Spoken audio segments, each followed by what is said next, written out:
Hello, it is I, Pai Kwai Ta, and I come to you with another dinosaur video on this glorious intellectual Tuesday. And this time, it's a Texas-sized debate on the State Dinosaur of Texas. The State Dinosaur of Texas is the Paluxysaurus jonesii, named after a specimen found in the Paluxy River in Texas. Since becoming the state dinosaur on June 3, 1997, it has been discovered that the Paluxysaurus jonesii is in the genus Sauroposeidon. To be completely transparent, though, there is paleontological controversy on whether the Paluxysaurus jonesii should be in the genus Sauroposeidon. For this, I refer you to Michael D. Dimick and Brady Z. Foreman's 2012 article, The Beginning of the Sauropod Dinosaur Hiatus in North America, Insights from the Lower Cretaceous Cloverly Formation of Wyoming, in the Journal of Vertebrate Paleontology. It's a thrilling 21-page document that boils down the answer to Paluxysaurus being a junior synonym of Sauroposeidon, so like basically the same animal. In fact, it's not uncommon to hear the name used interchangeably, though it does seem in the paleontology community Sauroposeidon is used a lot more frequently. However, as the state of Texas calls the dinosaur the Paluxysaurus jonesii, I will too. To get to know the Paluxysaurus jonesii better, let's take a look at some of its physical features. Most notably, the vertebrae. The vertebrae are heckin' chonkers. In fact, when the Sauroposeidon vertebrae were first found in 1994, it was thought that they were tree trunks since they were so big. People didn't think that dinosaur vertebrae, like neck vertebrae, could get so big. It's pretty fascinating. Furthermore, the Sauroposeidon could weigh up to 60 tons and can be as much as 69 feet long. Nice.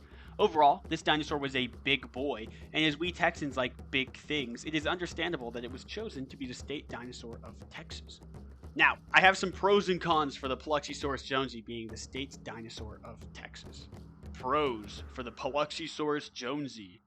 The Paluxysaurus jonesii was originally found in the Paluxy River, which is cool because that's in Texas. In fact, it's like essentially like DFW, just like to the south and west of Fort Worth.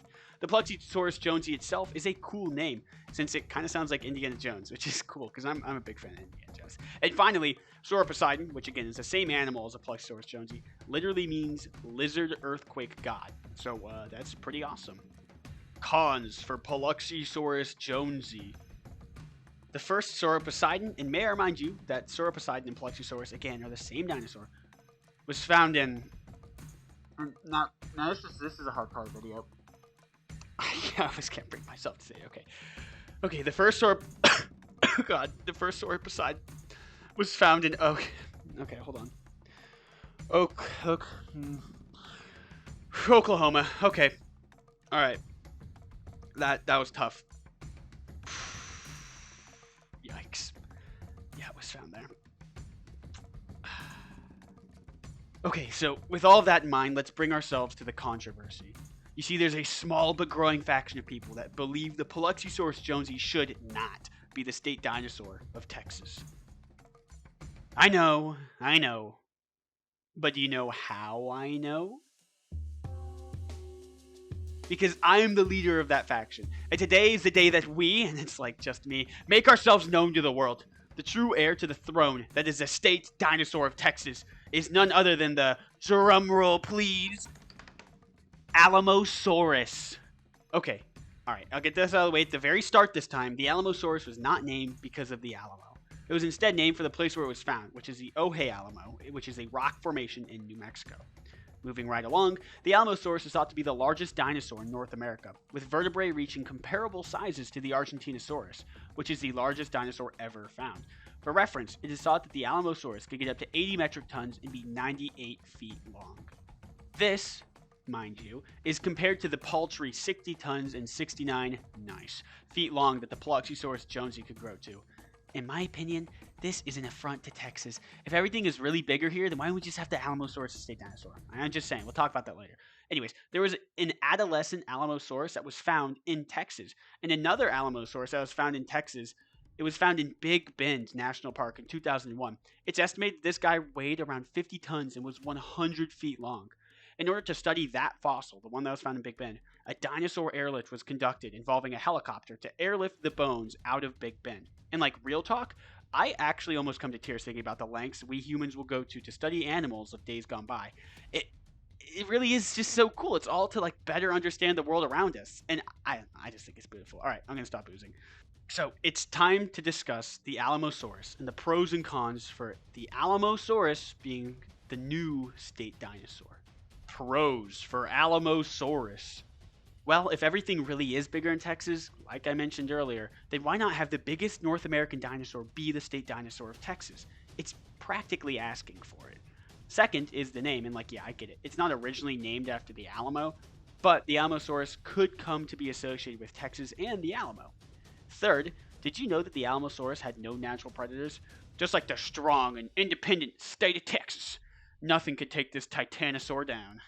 Cons for the Alamosaurus. As an unfortunate quirk of history, the first specimen, kind of like I mentioned earlier, kind of how it got its name, was found in New Mexico. Yeah. Now, when it comes to a dinosaur being chosen as a state dinosaur, where the dinosaur was first found is a consideration that mustn't be taken lightly. And after about 2 seconds of consideration, I've devised the ultimate test of choosing a state dinosaur. The old reigning king, the Paluxysaurus jonesii, or the new hotshot young start prince, the Alamosaurus. And it is this. Look at the flag of the respective state the dinosaur came from. So, together, we are going to take a second to look at the flag of the state that I'm not naming, and then the flag of New Mexico. Take a look. Cool. Clearly, the New Mexican flag is the better flag.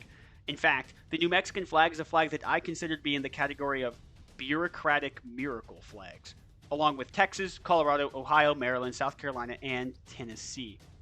These states have flags that are simply beautiful representations of the bureaucratic system when it's not just putting a state seal on a blue background. I mean, come on. I'm going to rant for a sec. How lazy can you be? You're making a symbol to, like, represent your states, not just to the people in the United States, but to the people of the world. You have, like, the most lazy, like, blue background and, like, state seal. It's disgusting. It's disgusting. Anyways, so the New Mexican flag is an absolute wonder. And I would be honored for the Alamosaurus to hail from such a state. And in the process of becoming the Texas state dinosaur, gain another bureaucratic miracle flag. I mean, like, how many things do you know that have two bureaucratic miracle flags? I don't know. So, that ends that debate. Part 2, An Appeal to Heaven. Governor Abbott, this section is entirely for you. In your hands is the biggest paleontological opportunity of your lifetime. And, like, if we're talking Texan to Texan, probably the biggest opportunity of any lifetime, considering paleontology. Do you remember that juvenile Alamosaurus that I mentioned earlier and how it was found in Texas? Well, that juvenile Alamosaurus is, in my opinion, symbolic of the budding paleontological community in Texas, with the flame that you would metaphorically stoke by making the Alamosaurus the state dinosaur of Texas.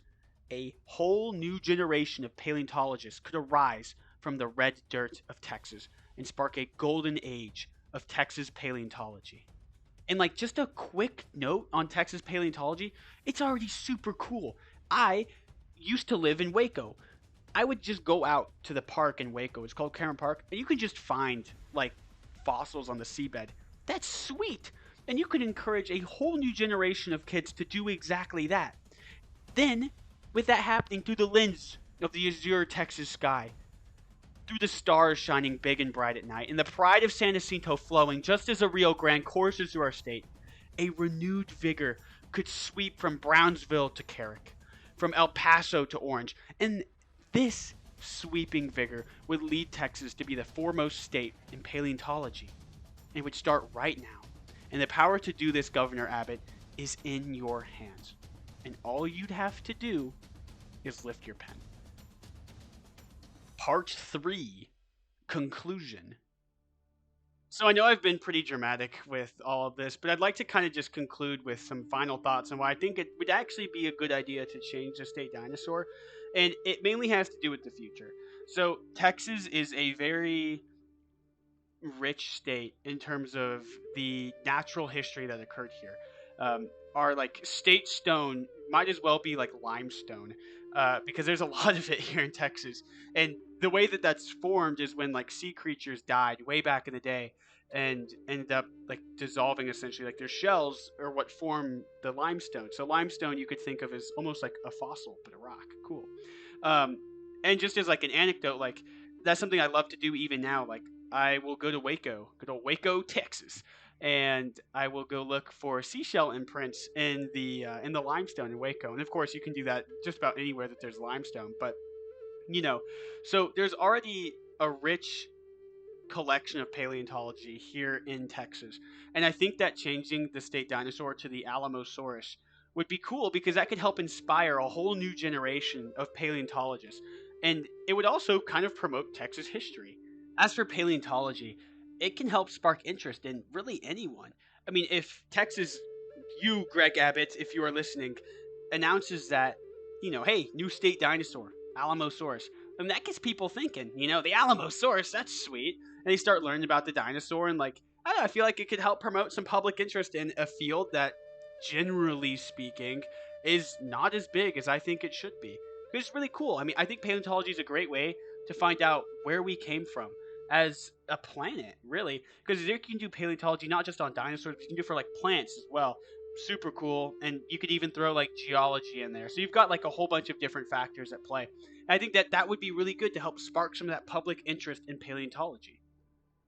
As for the Texas state history side of things, I mean, the name Alamosaurus, that is an incredible opportunity to get people talking about not just the Alamosaurus, but also the Alamo, and ipso facto, the other parts of the Texas Revolution, or just Texas history as a whole. So, really, I see this as a win win for public interest and what I would consider like the science and history that people don't always find interest in. A lot of people, when they think science, they're thinking things like physics, which is really cool. That's awesome.